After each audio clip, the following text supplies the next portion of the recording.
Niluto ko og garlic kangkong.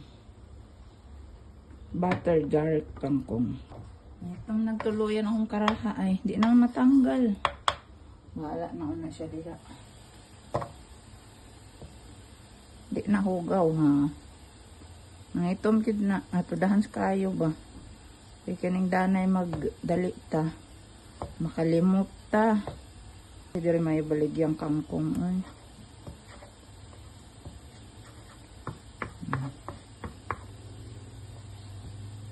Dali ang luto lang ni. Simple pero lamig na. Kung natugda mo kayong bawang.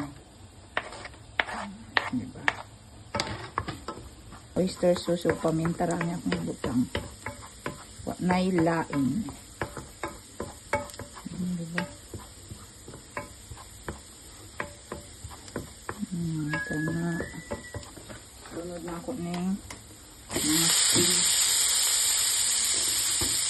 Ano lang ako pagkutlo kayo.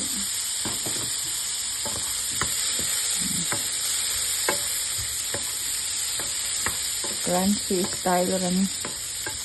Diba? Kumuta. Tandaan ako paminta.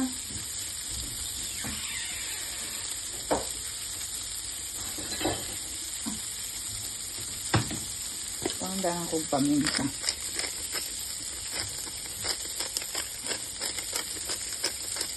Damong paminta.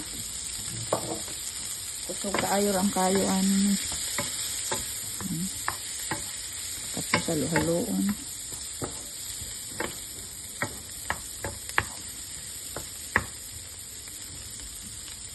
Tapos ibutang nato ron ang dahon nga nalain nagkolor.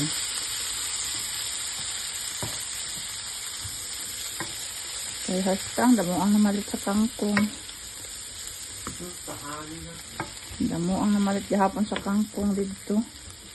Mura na itong pasaw sa baboy lagi. Ngayon mo lang siyang panguanon. Nabutangan ako siya og oyster sauce. Pang malakasang mamasitas. Oyster sauce. Diba? Yeah, buy yesterday.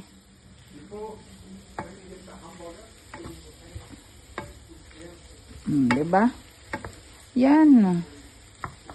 Waton rin nato na maluto. Diba? Sus. Sila rabay pagkaluto. Ano? Mura nato itimpla nila in. Nani nga luto. Diba? Sus. Diba? Sarating lang yung ana.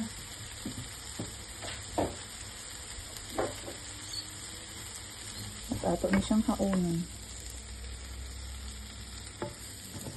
Haunin na natin, haunin. Diba? Buttered garlic kangkong. Sana. Haunin na nato. Ito nato sa plato.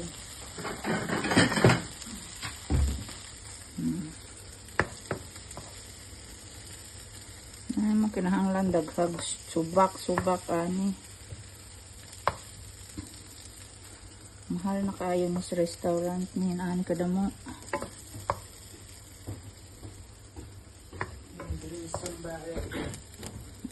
Itong nakabalot na ada dito. Tapos tapos burger. Tapos kung may sobra pa basta pagtanong mo dito.